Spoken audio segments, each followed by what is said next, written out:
إلهي لست للفردوس أعلى ولا أقوى على النار الجحيم. Sirin. Muhammad bin Sirin ini teman-teman sekalian, orang yang terkenal dengan takbir mimpi. Ini muridnya Abdullah bin Abbas, Abdullah bin Umar.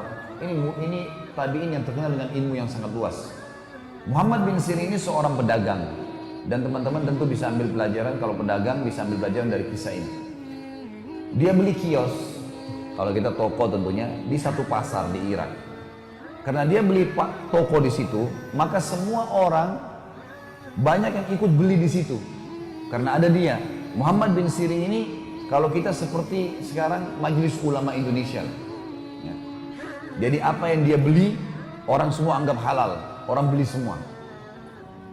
Orang juga banyak beli toko di sebelah dia, karena tahu kalau ada masalah agama tinggal tanya. Kalau ada yang salah ditegur sama Ibnu Sirin. Dan ternyata pedagang-pedagang partai dari luar Irak, kalau datang sering datang ke pasar itu, nawarin ke Ibnu Sirin. Ini Ibnu Sirin barang saya misalnya. Orang-orang pasar nunggu, Ibnu Sirin beli, maka mereka beli. Dan Ibnu Sirin pun kalau sudah beli dengan modal berapa dirham, nanti Ibnu Sirin naikkan harganya, orang pasar tetap beli, walaupun Ibnu Sirin ambil keuntungan. Yang penting sudah lewat sensornya dia nih. Ini majelis ulama, dianggap dia satu orang sudah cukup untuk memberikan fatwa. Tinggal cerita teman-teman sekalian, pernah satu waktu ada seseorang datang menawarkan keju dari luar Irak. Keju ini dari wilayah non muslim, banyak sekali, berpuluh-puluh kuda ini, banyak ya. Kemudian gentong-gentong besar keju ini dibawalah ke tempat itu, tawarkan Ibnu Sirin. Pedagang banyak suka tawarin Ibnu Sirin karena dia ulama besar, tidak mungkin dusta, nggak mungkin nipu. Dan kalau dia beli, orang lain semua beli, berarti pasti laku. Plus juga dia kalau nagih cuma nagih kepada satu sumber saja. Ibnu Sirin nggak perlu nagih kepada orang lain. Tawarkanlah keju. Ini keju Ibnu Sirin, modal saya sekian, saya akan jual kepada anda sekian. Selisihnya ini, gitu kan, ada penjualan, dan anda bisa jual ke orang pasar sekian, dan orang pasar bisa jual sekian, karena harga pasar di luar ini begini sekian. Mereka masih punya untung semuanya. Selisih antara harga dia dengan harga yang dia akan jual nanti, itu bisa untung sekitar 40.000 dirham waktu itu. Kurang lebih ratusan juta lah kalau kita sekarang rupiah ya. Ini untung langsung, cash. Orang-orang pasar semua pada ngumpul di situ. Nunggu, Ibnu Sirin beli, kita beli nih. Keju makanan pokok orang. Di Jazirah Arab mereka utama makan keju sama roti. Gitu kan. Maka Ibnu Sirin pertanyaan pertama teman-teman sekalian adalah, halalkah kejumu ini? Pertanyaan pertama itu. Halalkah kejumu? Karena Allah suruh kita makan yang halal. Halalkah kejumu ini? Maka dia bilang, Ibnu Sirin, kata pedagang ini, keju, susu dikeringkan, kasih garam, jadi keju. Apa masalahnya? Kata Ibnu Sirin, tidak demi Allah.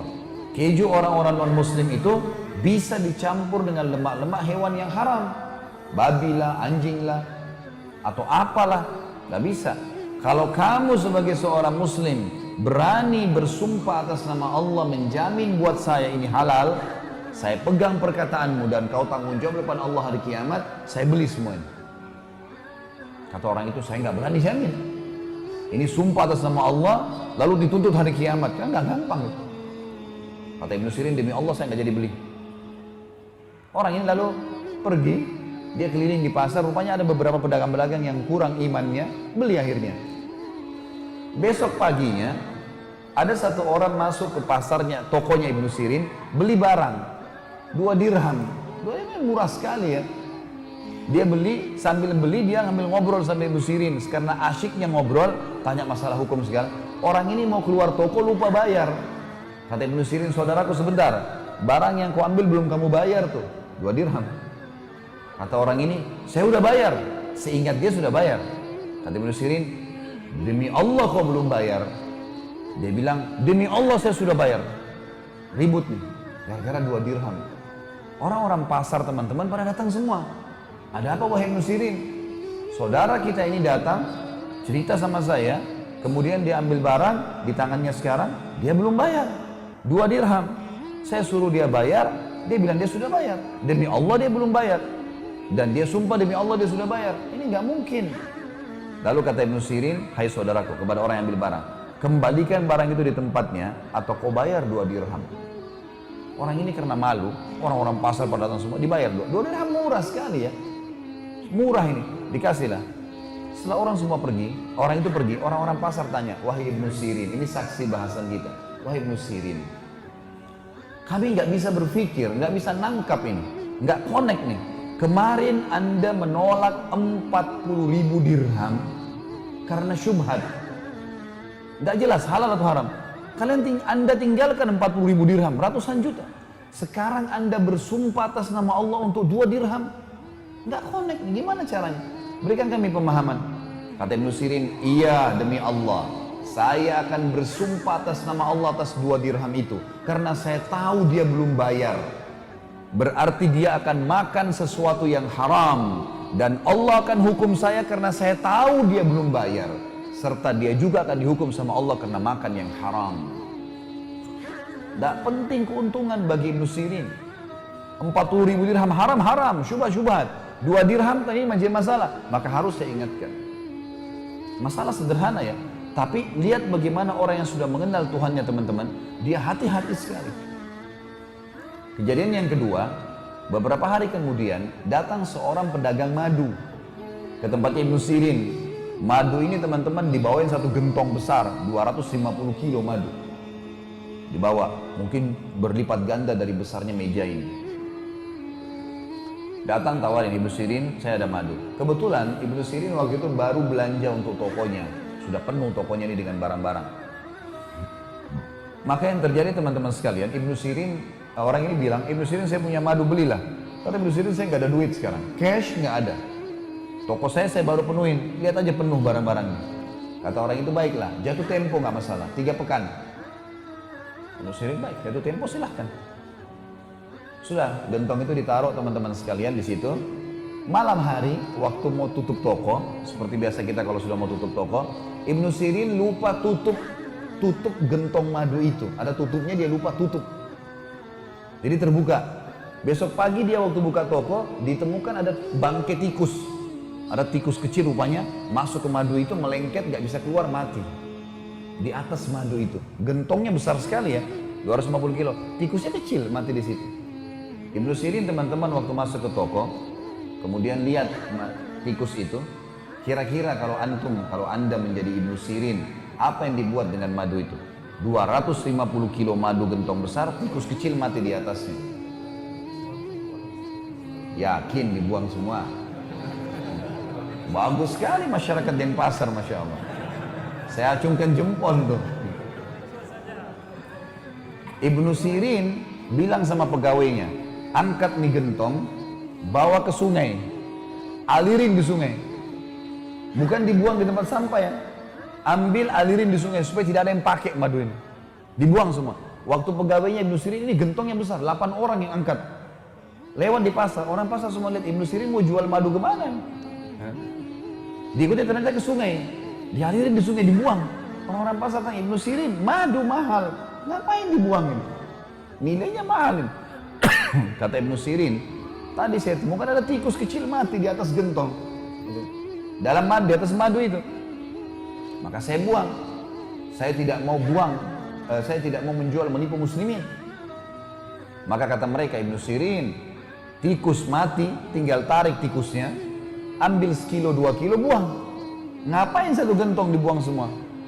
Apa kata orang yang sudah mengenal Tuhannya teman-teman sekalian? Masalah sederhana tapi pekah sekali. Kata dia, demi Allah, saya tidak pernah punya jaminan. Adakah di antara kalian yang bisa jamin buat saya? Tetesan madu mana yang kena dan tidak kena dengan bakterinya bangkai tikus itu?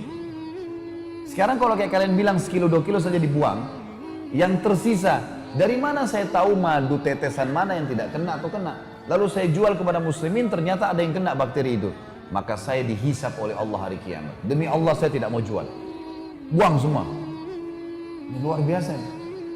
Baik, berjalan waktu. 3 minggu kemudian, Ibnu Sirin karena ini kan mahal ya, dia akhirnya keuntungan tokonya dikumpulin untuk bayar madu ini. baru terkumpul setengah dari nilai madu. Pemilik madu datang, oh Ibnu Sirin saya mau nagih. Dia belum tahu kisah nih.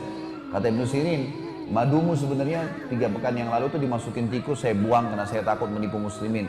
Nanti Allah akan hisab saya. Jadi saya belum punya uang cash, baru setengahnya. Kalau kau mau ambil setengah ini dan ambil barang. Kalau mau ambil barang saya yang senilai, silakan. Bijak sekali kan? Kata orang itu enggak, saya mau cash. Kata Ibnu Sirin belum ada. Kata dia baiklah, saya kasih tempo lagi, 3 minggu lagi ke depan. Berjalan 3 minggu, ternyata Ibnu Sirin juga dengan hikmah Allah, barang yang dijual di tokonya cuma bisa terkumpul 3/4 saja. Uang cash cuma 3/4 saja, belum bisa ke semuanya. Kata orang ini, kalau begitu Ibnu Sirin saya akan lapor ke hakim pengadilan. Kata Ibnu Sirin laporkan, silakan. Dilaporlah, hakim tahu siapa Ibnu Sirin, ini ulama besar. Ditanya ada apa wahai Ibnu Sirin? Ibnu Sirin bilang 6 pekan yang lalu saudara saya ini memberikan kepada saya madu, jatuh tempo lalu masuk tikus, saya takut nipu muslimin, saya buang. Lalu saya kumpulin duit baru 3/4 dari nilai madu itu. Sisanya kalau dia mau diambil barang, tapi dia nggak mau, dia mau cash. Hakimnya balik kepada pemilik madu, bagaimana pendapat kamu? Dia bilang saya mau cash. Saya udah bilang sama Ibnu Sirin dari awal saya mau cash. Ya salah dia, kenapa dia nggak bisa kumpulin, kenapa madu dibuang, kenapa begini dan seterusnya. Kata hakim balik Ibnu Sirin, wahai Ibnu Sirin, hukum agama kita dan hukum pemerintahan kita menyatakan Anda harus kami tahan sampai Anda bisa membayar. Penjara nih. Kira-kira teman-teman kalau Anda di posisi Ibnu Sirin, mungkin kita merengek-rengek, maafin saya, nanti saya usahakan. Ibnu Sirin beda. Dia bilang penjarain saya pantas untuk dipenjara. Penjara saja. Udah masuk penjara. Penjaga penjaranya, kepala penjaga penjara teman-teman tahu Ibnu Sirin. Lalu dia datangi, dia mengatakan, Ibnu Sirin, saya ini kepala penjara. Semua yang masuk dan keluar di sini itu atas jaminan saya. Kalau saya ACC, kalau kita sekarang tanda tangan, izinkan, boleh keluar. Saya sekarang tanpa Anda minta, saya izinkan. Malam hari silakan pulang ke istri anak Anda, pagi datang lagi ke sini. Kira-kira kalau antum di posisi Ibnu Sirin, pulang atau tinggal di penjara? Ibnu Sirin bilang apa? Rahimahullah. Beliau mengatakan tidak demi Allah. Saya tidak akan mendukung kamu melanggar peraturan pemerintah. Saya akan tinggal di sini sampai Allah memberikan jalan keluar. Ternyata karena keteguhan pada kebenaran ini teman-teman sekalian membuat apa? Tersebar berita satu Irak, Ibnu Sirin lagi hadapin masalah. Masyarakat muslim kumpulin duit. Mau bantu Ibnu Sirin nih. Uang yang terkumpul teman-teman sekalian cukup untuk membayar utangnya Ibnu Sirin yang 1 gentong madu tadi yang dibuang itu, plus lebihnya bisa beli 10 gentong madu yang lain. Allah kasih gantinya. Komitmen sebentar saja dalam kebenaran, ada jalan keluar. Fa inna ma'al usri yusra. Memang begitu. Inna ma'al usri yusra. Di setiap kesulitan ada kemudahan. Pasti di kesulitan ada kemudahan, kata Allah. Komitmen, iman harus yakin. Nggak bisa kita ragu dengan masalah itu. Orang kalau sudah tahu Tuhannya seperti itu teman-teman sekalian. Dalam kisah yang lain, Ibnu Sirin rahimahullah, beliau pernah mendengar ada satu anak muda lagi mencaci maki Hajjaj bin Yusuf. Kalau teman-teman belum tahu Hajjaj bin Yusuf ini, nama ini kalau dalam buku-buku sejarah Islam udah divonis buruk sekali. Karena orang ini dia panglima perang lah kalau kita sekarang ya. Mungkin menteri pertahanan gitu kan, jenderal perang khilafah Umayyah pada saat itu. Tapi orang ini agak zalim. Zalimnya itu kalau ada orang tidak sepaham sama dia dibunuh, mau ulama pun dibunuh semua sama dia gitu. Sahabat Nabi dia nggak peduli. Hajjaj ini yang membunuh Abdullah bin Zubair, sahabat Nabi radhiyallahu anhu. Dia yang membunuh di Mekah gitu. Habis dibunuh disalib sama dia. Orangnya kejam sekali gitu. Ini kasih cerita teman-teman sekalian. Hajjaj bin Yusuf ini karena buruknya perbuatannya banyak orang yang cerita buruknya. Kayak mungkin kita sekarang kalau ada presiden, ada menteri, ada siapa, orang pada gosipin di jalanan. Ini teman-teman yang suka gosip ambil pelajaran. Ibnu Sirin lewat, dengar anak muda lagi caci maki, Hajjaj itu begini, begitu, begini. Apa kata Ibnu Sirin? Perkataannya begini. Sah ya bna akhi. Sah itu artinya diam kau hai saudaraku. Diam, sekarang kamu diam.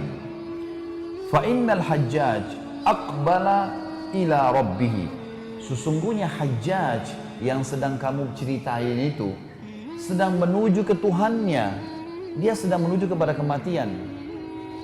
Wa innaka innama taqdumu 'ala Allahi yaumal qiyamah. Dan kau juga sedang menuju ke Tuhanmu. Kau sama dia sedang sama-sama menuju kematian. Dan pasti kamu dan dia pada hari kiamat dipertemukan oleh Allah. Di mahsyar ketemu nih. Apa kata Ibnu Sirin nasihatnya?